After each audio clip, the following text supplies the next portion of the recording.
पुण्यात आज मुख्यमंत्री देवेंद्र फडणवीस यांच्या प्रमुख उपस्थितीमध्ये तिरंगा रॅलीचं आयोजन करण्यात आलेलं आहे आणि या रॅलीला शेकडो जे बाईक स्वार असतील किंवा रॅलीमध्ये सहभागी होणारे जे तरुण असतील ते या ठिकाणी उपस्थित राहणार आहे आणि या सर्व पार्श्वभूमीवर जी आहे ती वाहतूक कोंडी होईल अशी भूमिका जी आहे आणि या संपूर्ण रॅलीला जो आहे तो विरोध दर्शवलेला आहे। राष्ट्रवादी काँग्रेसचे नगरसेवक अमोल बालवडकर यांनी ते आपल्याशी बोलण्यासाठी स्वतः या ठिकाणी आहेत। नेमकी काय भूमिका आहे, तुम्ही या संपूर्ण रॅलीला जो आहे तो विरोध या ठिकाणी दर्शवताय? सर्वप्रथम मी आपणास कळवतो की मी रॅलीला कुठलाही विरोध केलेला नाही। आपण सर्वजण देशभक्त आहोत, आपला सर्वांना तिरंग्याचा अभिमान आहे। गेल्या अनेक वर्षापासून मी हर घर तिरंगा अभियान राबवतो। पूर्वीच्या काळामध्ये मी त्या ठिकाणी भारतीय जनता पक्षामध्ये असताना तिरंगा रॅली केलेल्या आहेत, पण आम्ही आमच्या प्रभागामध्ये 5-25 बाईक घेऊन आम्ही असं तिरंगा रॅली केलेत। पण या वर्षीचा उपक्रम भारतीय जनता पक्षाने जो केलेला आहे तिथं मला असं वाटतं की त्यांचा भारतीय जनता पक्षाच्या पुण्यातील नेत्यांचा हा पुणेकरांशी कनेक्ट तुटलेला आहे असं मला वाटतं। कारण पुण्यातली जी सध्याची परिस्थिती आहे, वाहतूक कोंडीमध्ये सर्वसामान्य पुणेकराचा रोजचा तासनतास वाया जात आहे। खड्ड्यांनी पुण्यातल्या संपूर्ण पुणेकर परेशान आहेत।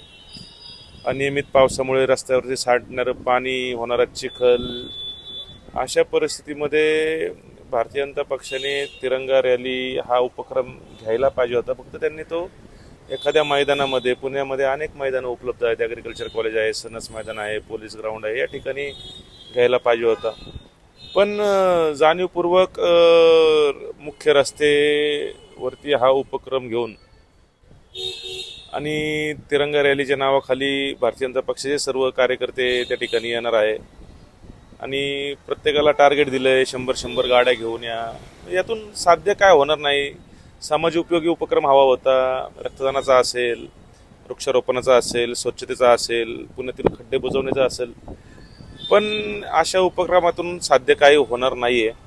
त्यामुळं पुणेकरांच्या जखमेवरती मीठ सोडण्याचा प्रयत्न भारतीय जनता पक्ष, त्यांचे नेते पुण्यातील करत आहे आणि एक सर्वसामान्य पुणेकर म्हणून आणि अनेक पुणेकरांची हीच भावना आहे। आज तुम्ही कुठे सर्वसामान्य पुणेकरांना विचारा की ह्या उपक्रमातून काय साध्य होणार आहे।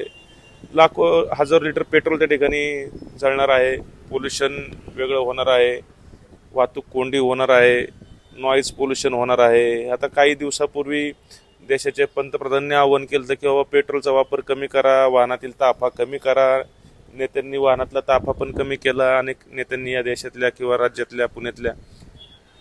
आणि असं जर हजारो गाड्या जर एकावरती आणून विनाकारण काय कारण नसताना, तर त्यातून तो पुणेकरांनी काय संदेश घ्यायचा भारतीय जनता पक्षाकडनं? तर माझं असं मत आहे की बाबा याच्यापेक्षा चांगला उपक्रम भारतीय जनता पक्ष घेऊ शकतं आणि पुणेकरांना वाहतूक कोंडीपासनं त्रासापासून थांबवू शकत होतं। पण तो त्यांनी माहिती असूनही हा उपक्रम घेऊन पुणेकरांच्या जखमेवरती मीठ सोडलं।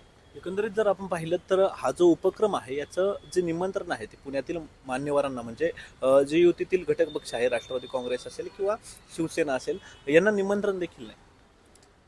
आता ते त्यांचं काम करण्याची पद्धत वेगळी आहे, त्यांना काहीतरी वेगळं दाखवायचं। आता ते त्यातनं काय साध्य करत आहे ते मला माहीत नाही, पण पुणेकर आता सुजाण झालेले आहेत। पुणेकरांना भारतीय जनता पक्षाची काम करण्याची पद्धत, त्यांना पुणेकरांबद्दल किती जिव्हाळा आहे। आज पुणे शहरामध्ये 120 पेक्षा जास्त नगरसेवक आहे, अनेक आमदार आहे, खासदार आहे, केंद्रीय मंत्री असेल, त्या ठिकाणी राज्यातले कॅबिनेट मंत्री आहेत। यातले कुठल्या नेता सांगा बरं कुठल्या रस्त्यावरती गेलाय, कुठल्या खड्ड्याची पाहणी करायला, कुठल्या चौकामध्ये उभं राहून कुठलं ट्रॅफिक सिग्नल किंवा ट्रॅफिकची समस्या सोडवण्यासाठी गेलेला आहे? त्यामुळं यांचा पुणेकरांशी कनेक्ट तुटलेला आहे आणि जे बहुमत आलेलं आहे त्यातून त्यांच्या डोक्यात हवा गेलेली आहे। तुम्ही होतात त्यावेळीचं भाजप आणि आत्ताचं भाजप, नेमकं काय फरक जाणवतो? हा माझ्यासारख्या अनेक भारतीय जनता पक्षाच्या कार्यकर्त्यांना प्रश्न पडलेला आहे। आता एक कॉर्पोरेट भाजप झालेला आहे। इथं खरा भारतीय जनता पक्षामध्ये काम करणारा शी काय यांना देणं घेणं राहिलं नाही। इथून पूर्वीच्या काळामध्ये अनेक भारतीय जनता पक्षाच्या कार्यकर्त्यांनी या पक्षासाठी योगदान दिलं, पण आत्ता पुणे शहरातले काही लोक भारतीय जनता पक्षाचे सदस्य पण नव्हते, त्या ठिकाणी त्यांना उमेदवारी दिलेल्या आहेत आणि वर्षानुवर्ष त्या ठिकाणी काम करणाऱ्या पदाधिकाऱ्यांना त्या ठिकाणी डावलेलं आहे। असं तर आता त्यांच्या पक्षाचा विषय आहे. आता मी त्या पक्षात नाही आहे आणि जे होतं ते चांगल्यासाठी होतं आणि मी स्वर्गीय अजितदादांच्या आशीर्वादाने आता राष्ट्रवादी काँग्रेस पक्षामध्ये कायम पुणेकरांच्या हितासाठी कायम प्रयत्न करत आहे. एकंदरीत एक शेवटचा प्रश्न या सर्व अनुषंगाने, काल ही जी रॅली होती ती मुंबईमध्ये पार पडली, त्या ठिकाणी ट्रॅफिक जाम आपल्याला पाहायला मिळाला. आज पुण्यात वेळ जर पाहिली तर साधारण 4ची वेळ आहे. विशेषतः जे अनेक ऑफिसेस असतात तो सुटण्याचा वेळ आहे आणि संपूर्ण परिसर देखील तसाच आहे. म्हणजे त्या ठिकाणी ट्रॅफिक होऊ शकतं. याआधी केंद्रीय मंत्री अमित शहाचा दौरा असेल किंवा पुण्यातील अनेक मोठ्या मान्यवरांचे दौरे, पुणेकरांना वेटीस धरलं जातंय की ग्राह्य धरलं जातंय?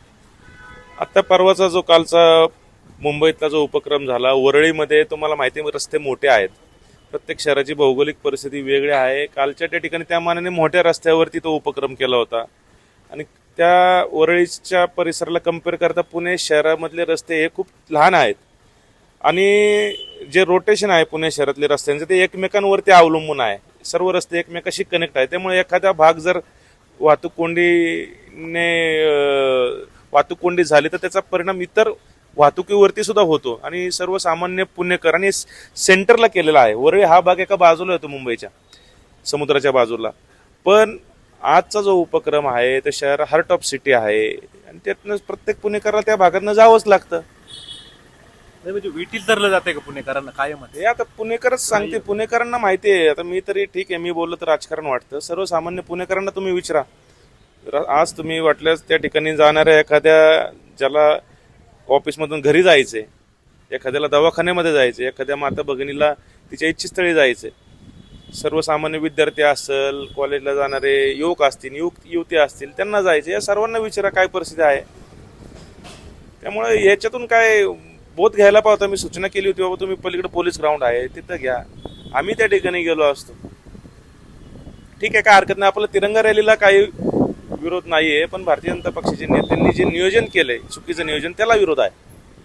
धन्यवाद आमच्याशी बातचीत केल्याबद्दल. हे होते राष्ट्रवादीचे नगरसेवक अमोल बालवडकर आणि यांनी सांगितलंय की आमचा तिरंगा रॅलीला जो आहे तो विरोध नाही, मात्र भाजपची जी टेंडन्सी आहे, जो त्रास जो आहे तो पुणेकरांना ग्राह्य धरून दिला जातोय, त्या वृत्तीला आमचा विरोध असल्याचं त्यांनी आपल्याशी बोलताना सांगितलं. कॅमेरामन विक्रांत चव्हाणसह प्रथमेश तांबे, LS मराठी, पुणे.